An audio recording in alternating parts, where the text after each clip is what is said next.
And again, P2B, politics, a little bit different. I mean, people who say things about him, he might be say, oh, he's still part of establishment, he's trying to pretend. But the point is, in the 2023 election, he was the upstart who scattered the table. And like Fayose, you don't like him, but smart guy, gets his sense right and this kind of things. He changed everything. He did what nobody has done. He won Lagos. That's huge. He won Abuja. And from some estimation, probably won Port Harcourt. Okay, River State. So if you look at that, he changed the game from nowhere, with no party. Basically, that's why I said, this is not about party. Adebayo, you're absolutely correct. A brilliant guy. Each time he speaks, you see that sense of somebody who understands public policy. So he's been out there fighting this government, saying things. I think Abubakar, who's supposed to be the Lord, in opposition politics. This is a man who is himself an institution, doesn't get this fight back. What it tells you is very simple. The biggest threat to APC is Peter Obi, interestingly. It was in 2023, it's still what it is 2027, for two reasons. Either Peter Obi goes out and wins the next election, or he becomes the pathway for an Atiku Abubakar to win, or Kokwanso, or any other person. So Peter Obi is central to whether APC keeps the power or not. And they know that they're not dumb. They know that, if it's possible to extinguish him, I don't mean physically, politically, they would do that immediately, because that's the real threat they have. Now back to also what the party should be doing.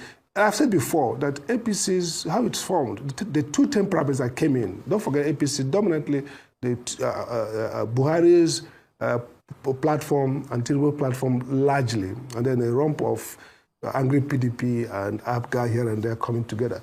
The two tendencies are politically violent tendencies. It doesn't mean they are progressive, they may have great ideas, but historically, you saw the way Buhari and his people play their politics. You saw the way Tinubu also used these structures in Lagos to keep his political relevance. And so they need to relearn. I think a APC reflex would be to be violent, and I don't mean physically, maybe not, but I mean in the sense of, look, we can't tolerate this. How do we bump these guys off our lane?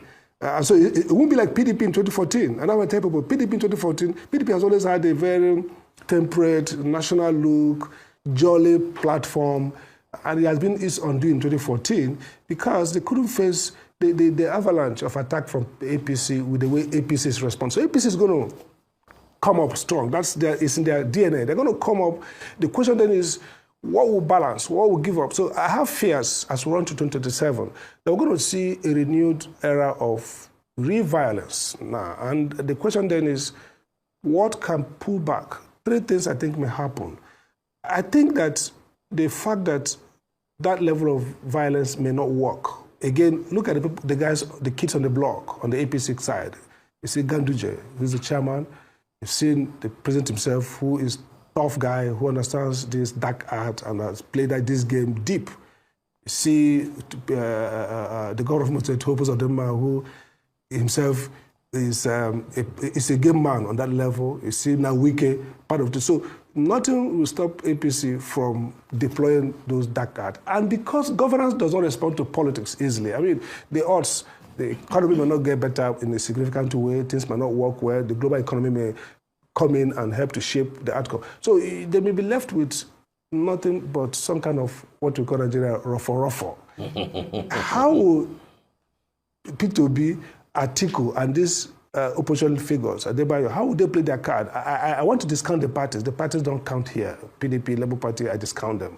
I look at P2B, Atiku Abubakar, Adebayo, and Kokwanso, all these guys are the people that count. How will they play their game? So their response to what I predict will be APC's pro-violence approach, because really, by character, by nature, and by what they are gathering together, and by the guys who define their strategy, I don't see them being that nice like PDP. I see them, deploying all their firmament to try to pull down these guys one way or the other.